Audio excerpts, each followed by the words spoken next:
Now, when you get home, I want you also to remember to be mindful of the seasons. I've got a little topic now called the 4 major lessons in life to learn. So jot this phrase down. Life and business is like the changing seasons. This is some of the most valuable information I got when I was a young man, just starting out. Life and business is like the seasons.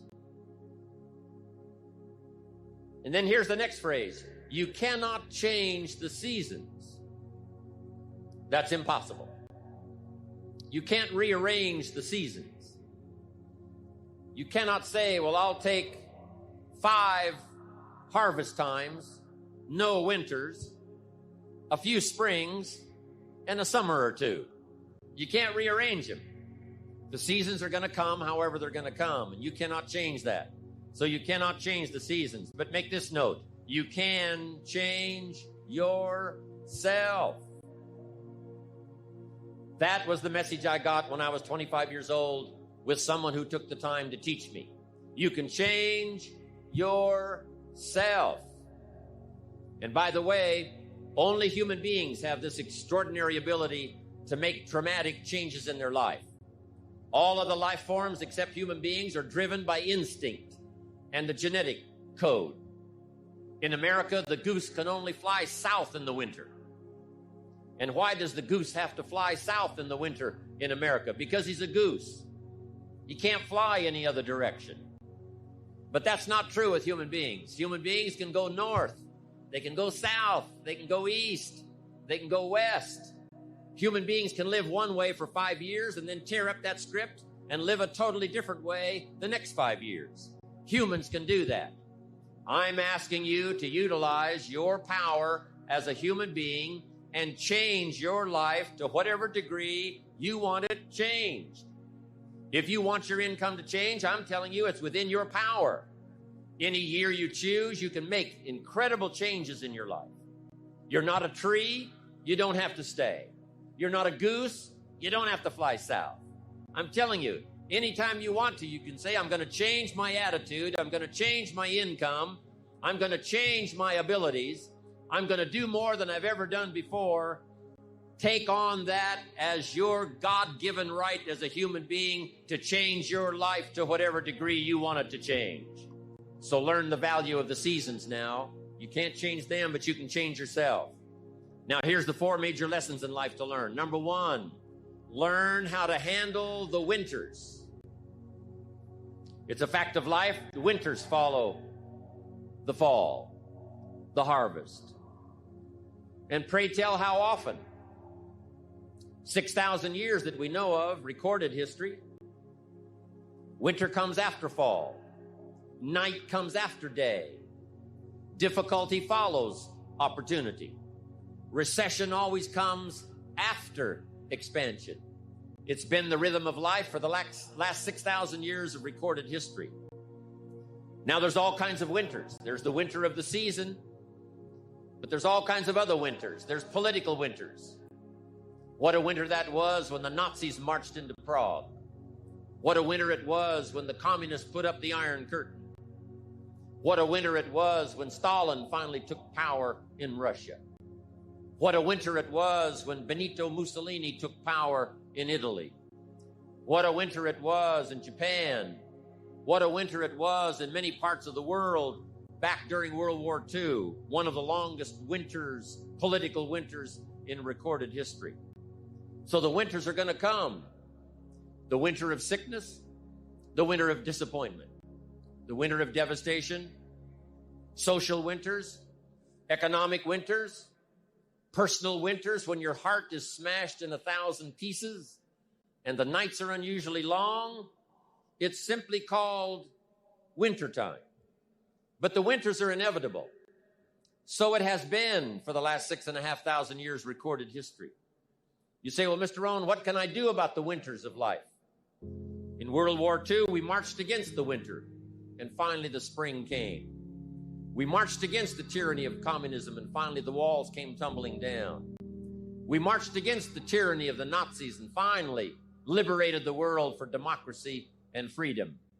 And that's what I'm telling you. It's possible for you to conquer your winters. And some are small little winters. When you get your first refund, a little small winter. When you show up, someone said, right, they put together the meeting, got everything ready to show the story, ready to do the meeting, and nobody showed up. It's called a little piece of wintertime. But anyway, that's going to come. The winter of a divorce, the winter of a death in the family, the winter of a tragedy, some things we can't understand. But here's what we do know. It's possible for us to get through the winter. Here's what's exciting about the passing of time. It takes you through whatever you're experiencing at the moment. That's what time will do, take you through the winter. Now, how do you handle the winters? Make this little note. You can get better, and you can get stronger, and you can get wiser. There's no winter that you can't overcome. There's no winter that you can't figure out how to survive. Make this note. Winters don't last forever. Yes, the tyranny of the Nazis lasted for about 5 years, but it was soon over. Yes, the tyranny of communism lasted for 75 years, but finally that long winter was past. So become wiser, become stronger, become better to handle the winters that are going to come in your life with the strength of the training, with the strength of these incredible products, with self-esteem bursting out all over, with the skills you're going to develop. You're going to be able to handle whatever comes your way. I promise you that. Now here's the next season. It's called the season of spring. And make this note. If you haven't made it in your head already, make it in your notes. Spring always comes. Sometimes the winter seems long. The night seems like it'll never pass, but sure enough, eventually, the night has to give way to the day. Winter has to give way to the spring. The difficult time has to give way to opportunity.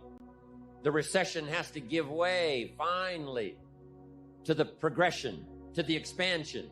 Spring always comes. Just hang in there when the night is long. Hang in there when it's dark. Hang in there when you can't figure it out. And your spring will surely come. Now, here's what you must learn to do. Jot this note down. Take advantage of the spring. Just because spring comes is no sign you're going to look good in the harvest.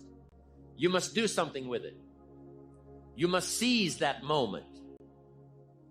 It is true that the dark time doesn't last forever, but here's what you've got to also understand. Spring doesn't last forever.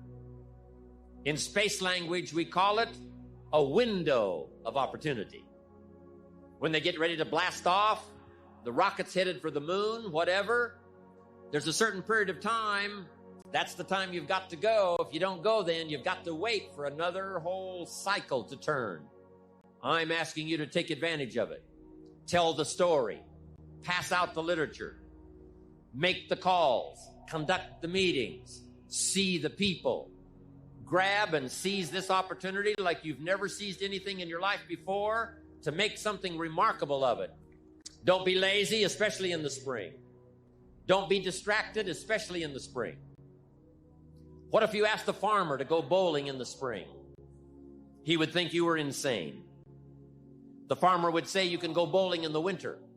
You can go bowling after the crop is in, but you certainly can't go bowling in the spring.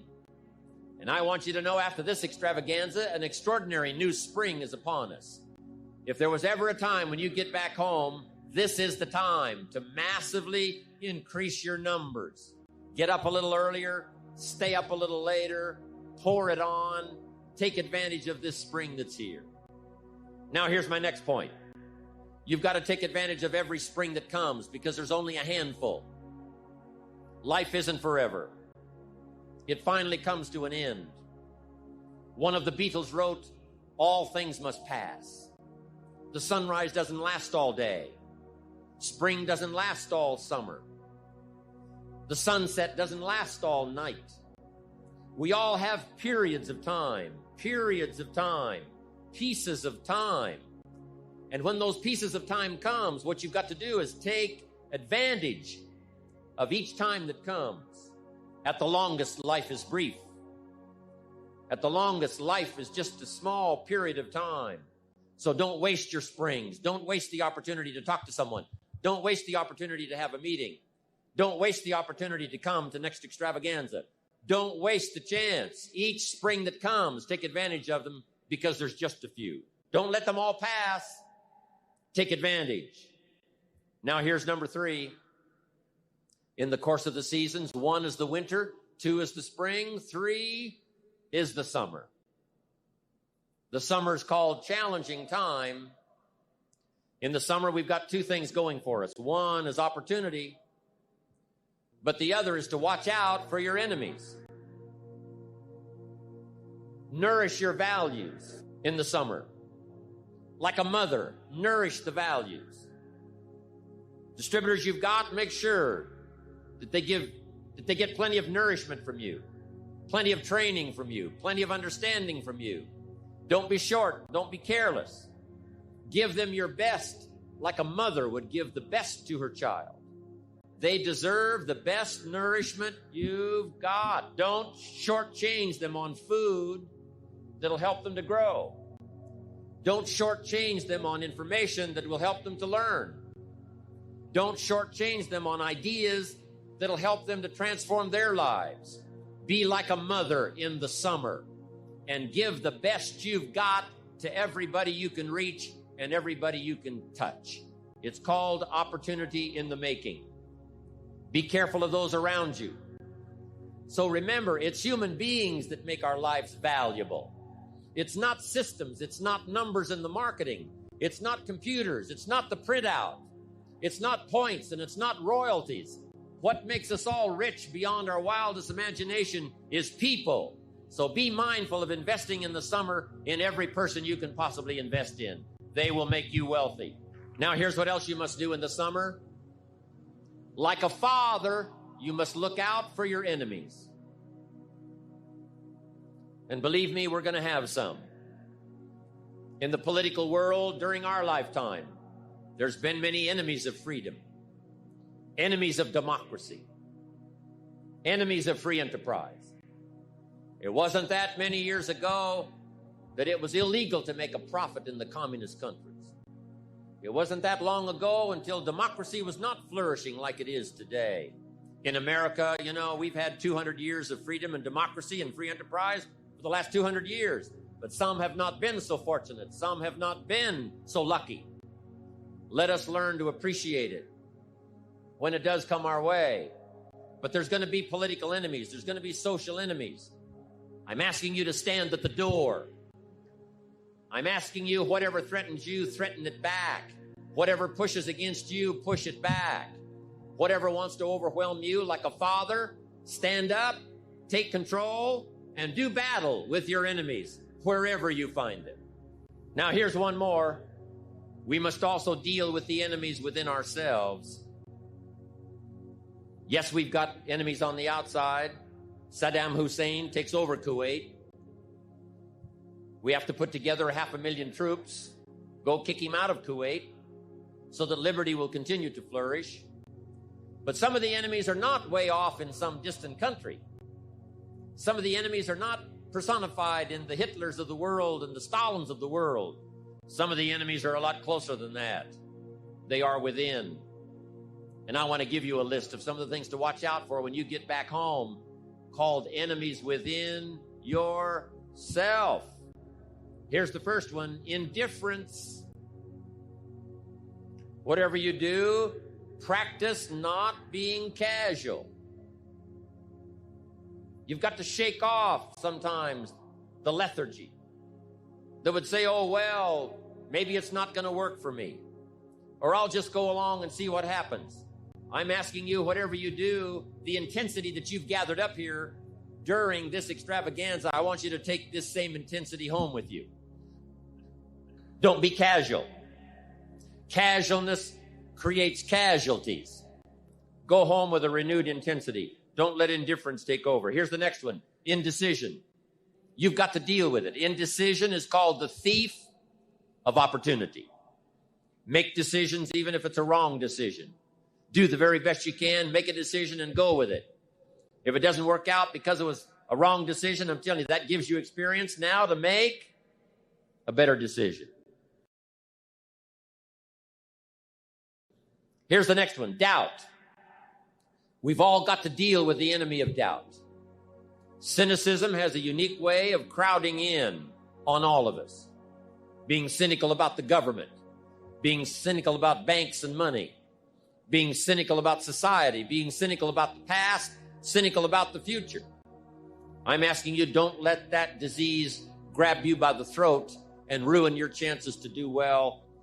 Yes, it's easy to doubt that it can happen. It's easy to doubt. We've all got fears that want to crowd in. And here's one of the worst ones of all, and that is to doubt yourself. I know we look at Mark, glamorous, handsome, good-looking, extremely successful. Say, my gosh, I don't think that could happen for me.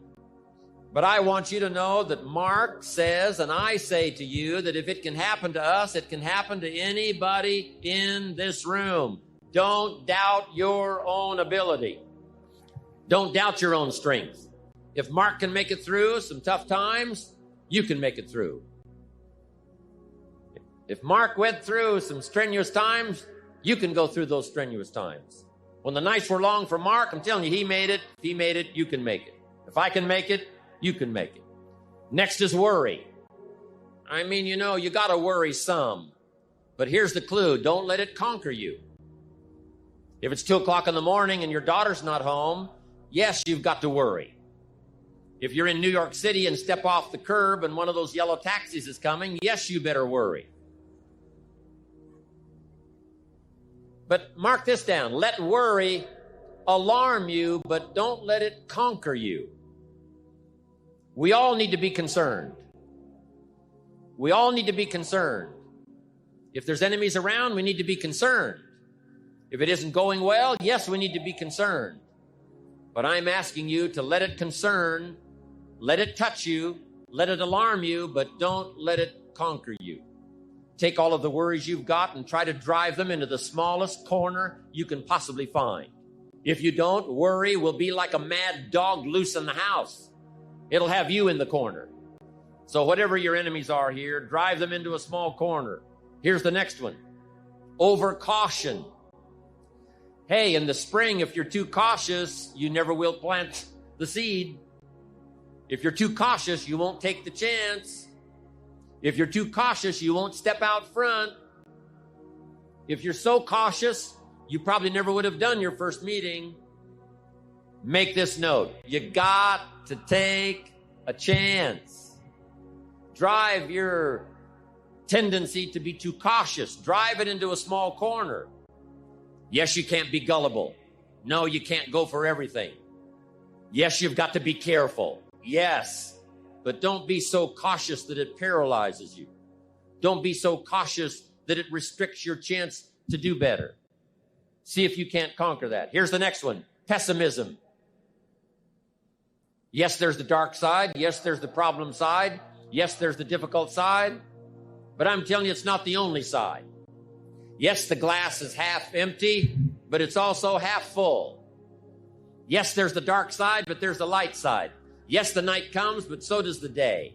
I'm telling you, don't be afraid of both sides, opportunity and difficulty, chance and danger. Learn how to handle it all. Now, here's the last one. When you get back home, you've got to deal with it. I have to deal with it. We all have to deal with it. And that's complaining. Yes, there's room for a legitimate complaint. Yes, there's room for a legitimate business complaint. Yes, there's room for a legitimate complaint with the warehouse. Yes, there's room for a legitimate complaint once in a while with each other. But here's what I'm asking you. Don't let complaining master your life. If you become a chronic complainer, I'm telling you, nobody wants to be around you. Chronic complainer. I wouldn't want you for a business partner. Don't let complaining conquer your life. See if you can't drive it into a small corner. That's the season of summer. Nourish your values like a mother and fight your enemies like a father. even if you have to fight the enemies that are within yourself. Make this note. Don't become a victim of yourself. It's possible to become a victim of tragedy. It's possible to become a victim of gossip. It's possible to become a victim of the things that happen out there. But here's the most important thing. Don't become a victim of yourself.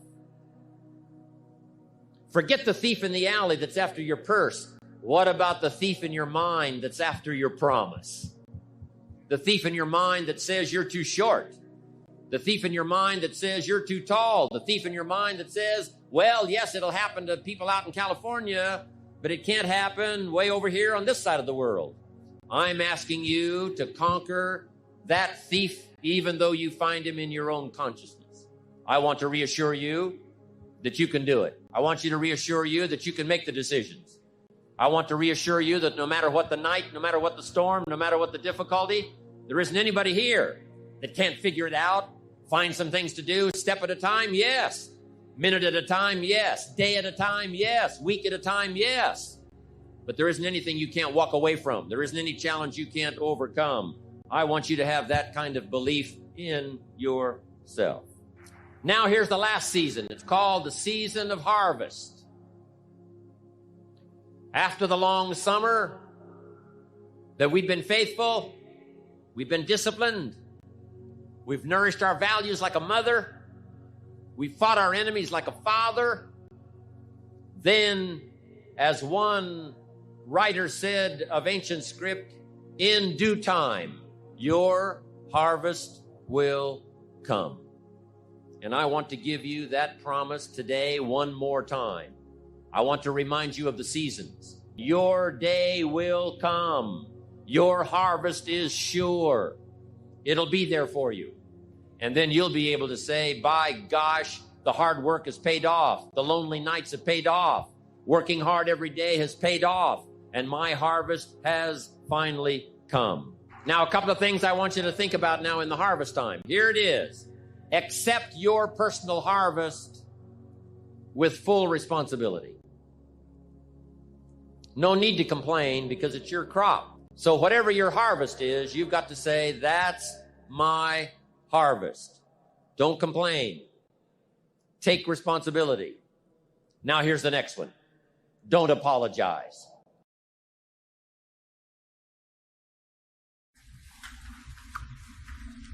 Now, let me give you two phrases before we get to the four majors. This will set it up and you'll see where I'm going. Two key phrases for your notes. Here's the first one. Life and business is like the changing seasons. That's the first phrase. Life and business is like the changing seasons. One of the best ways to describe life, it's like the seasons. Frank Sinatra sings, life is like the seasons. Now here's the second phrase. Very important. You cannot change the seasons, but you can change yourself. You can't change the seasons, but you can change yourself. And see, that's how life gets better for you. Not by chance, but by change. Now, here's the four major lessons in life to learn. I've got my first book finished. Came out a couple of weeks ago. This is in it. The four major lessons in life to learn. Here they are. Number one, learn how to handle the winters. That's lesson one. They come right after falls with regularity. Some are long and some are short and some are hard and some are easy, but they keep coming. You must learn to handle the nights. They come right after days. You must learn to handle difficulty. It comes right after opportunity. You must learn to handle recessions. They always follow progressions for the last 6,000. See, it isn't going to change. The lesson you must learn is how to handle it. And there's all kinds of winters, right? The winter when you can't figure it out. The winter when it all goes smash. The winter when it turns belly up. The winter when it won't work, when you've run out of money and you've got a broken heart. See, those are winter times. There's all kinds. Economic winters, social winters, personal winters. When your heart is smashed in 1,000 pieces and the nights are unusually long, your prayers seem to go no higher than your head. It's wintertime. Barbra Streisand sings, "It used to be so natural to talk about forever, but used to be's don't count anymore. They just lay on the floor till we sweep them away. You don't sing me love songs, and you don't say you need me, and you don't bring me flowers anymore." A song of winter. But see, the disappointments come. Those are normal. That's part of life. But the question is, how do you handle it? How do you handle the coming winters and the disappointments and the downtimes? Well, you can't get rid of January by tearing it off the calendar. But here's what you can do. You can get stronger, you can get wiser, and you can get better. The winters won't change, but you can. And that's how life changes for you. See, before I understood when it was winter, I used to wish it was summer. I didn't understand. When it was hard, I used to wish it was easy. I didn't know. And then Mr. Shoaff gave me a part of his very unique philosophy when he said, "Don't wish it was easier, wish you were better." See, that triggered my whole life change. Don't wish for less problems. Wish for more skills. Don't wish for less challenge. Wish for more wisdom. That's the key. So that's lesson 1. Learn how to handle the winters. Here's lesson 2. Learn how to take advantage of the spring. That's the second one. Spring is called opportunity. And spring follows winter. What a great place for it. If you were going to put it somewhere, that'd be the place to put it, right after winter. And pray tell, how often does spring follow winter? Every year with regularity, 6,000. You can almost count on it. See, opportunity always comes. Days follow nights. Isn't that terrific? Opportunity follows difficulty. But here's what you must learn to do. Underline these 2 words in that key phrase. Take advantage. Underline those 2. You must learn to take advantage of the spring. See, just because spring rolls around is no sign you're going to look good come fall. You got to do something with it. In fact, you have to get good at one of 2 things in life. Planting in the spring or begging in the fall. Or get somebody to do it for you. See, those are about the only alternatives. Now, here's what else you must do. Take advantage of the springs quickly, because there's only a few. Just a handful of springs have been handed to each of us. They don't come forever. Life is fairly brief. So you got to read every book you can get your hands on what to do with your springs while they're here. And take advantage, they soon run out. The Beatles wrote, "Life is so short." And for John Lennon, it was extra short. But life is brief. Elton John sings, "She lived her life like a candle in the wind." It's brief. So whatever you're going to do with your life, you got to get at it. Don't just let the springs pass. Here's the third major lesson in life to learn. Learn how to protect your crops all summer. You got to take care of what you start. Sure enough, as soon as you've planted your garden in the spring, the busy bugs and the noxious weeds are out to take it. And here's the next bit of truth. They will take it unless you prevent it. And that's the third major skill to learn. You've got to learn to prevent the intruder from taking all the good you start. It's one of the challenges. Here's 2 key phrases under number 3. First one, all good will be attacked. On this planet. Maybe not the next one we get to, but on this one, all good will be attacked. Every garden will be invaded. Not to think so is naive. And here's the second phrase. All values must be defended. Political values, social values, community values, family values, marriage values, friendship values, business values. Every garden must be tended all summer. Third major lesson.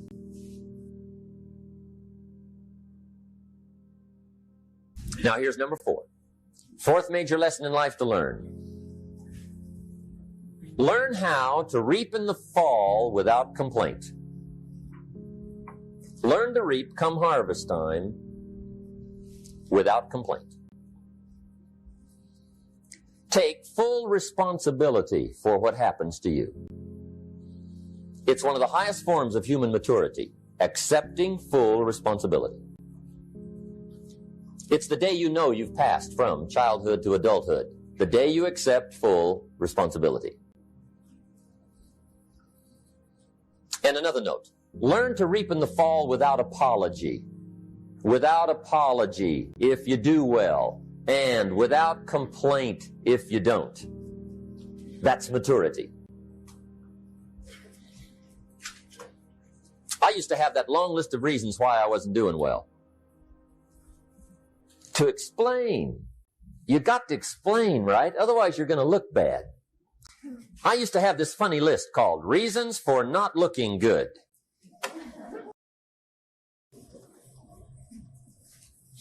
I used to blame the government. I mean, you can believe that or not. It was at the top of my list. I had a lecture second to none. The government. That was on my list.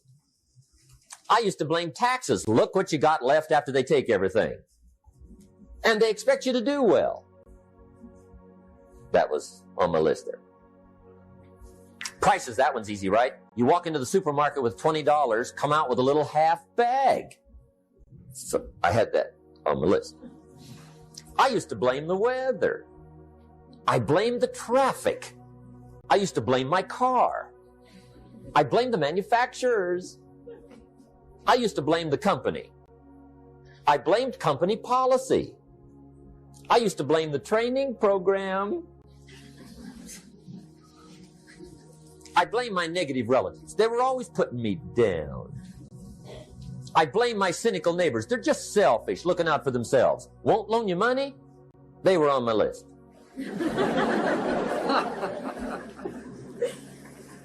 I used to blame the economy. I blamed the community. That's a pretty good list for not doing well, isn't it? I thought it was good. I'll never forget one day, Mr. Shoaff was very kind, but he was also very blunt. And this was no exception. And I'm glad he was blunt. There's a lot of things I'd have missed if he hadn't have been blunt. One day, with sort of a curious look on his face, he said, Jim, just out of curiosity, tell me, how come you haven't done well up until now? Excellent question. I thought, well, so I won't look too bad, I'll go through my list.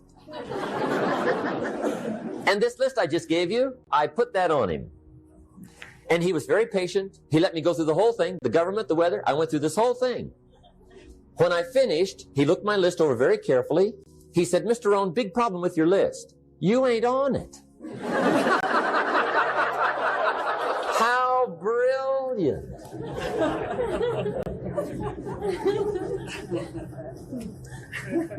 When I went to work for him a few months later, I learned very quickly to tear up my list, reasons for not doing well, and I threw it away. And I got me a fresh piece of paper. And I put one word on it. Me. There's a Black Heritage spiritual that says, it's not my mother nor my father, nor my brother nor my sister, but it's me, oh Lord, standing in the need of prayer. See, I used to blame everything outside. And then let me give you a little philosophy that helped turn my life around.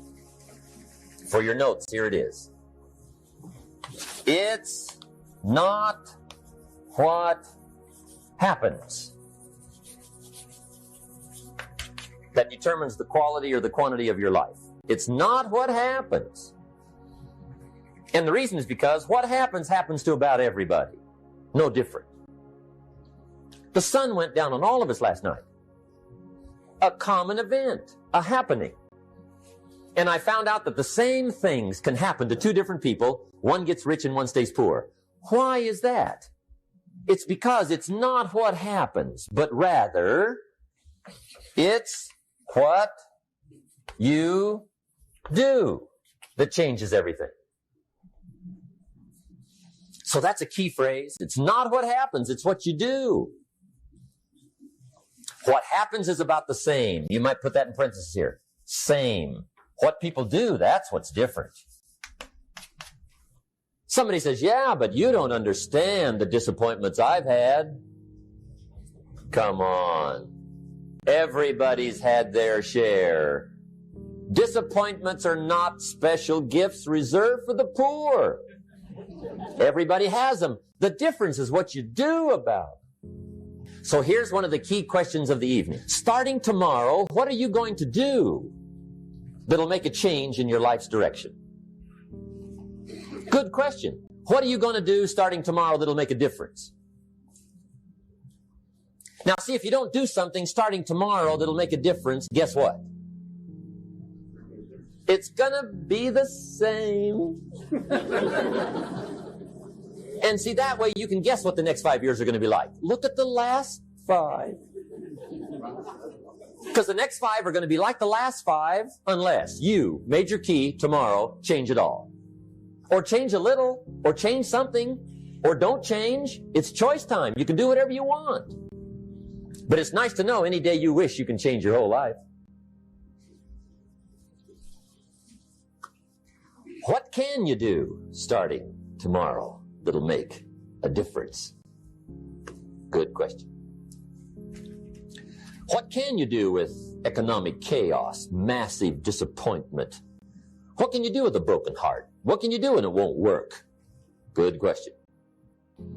So if I had a word with you tonight, one-on-one, just you and me, I think my personal advice to you would be, this year, 1981, reach down inside of you and come up with some more of those remarkable human gifts. They're there, waiting to be utilized. And then change anything for you you want to change. And I challenge you to do that because you can change. If you don't like how it is for you, change it. If it doesn't suit you, change it. If it doesn't please you, change it. If it isn't enough, change it. And I challenge you to do that because you can change. See, you don't ever have to be the same again after tonight, only by choice.